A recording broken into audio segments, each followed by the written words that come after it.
వల్లభాపురవాస దత్త ప్రభు భక్తులు కాచే భగవంతా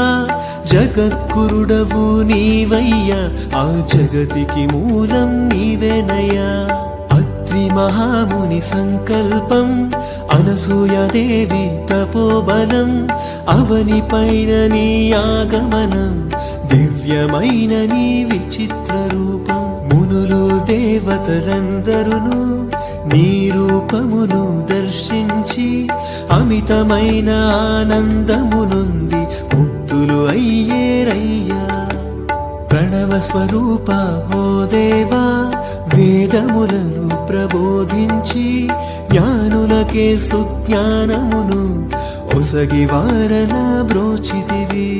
సాధకుడైన సంస్కృతికి అష్టాంగ యోగము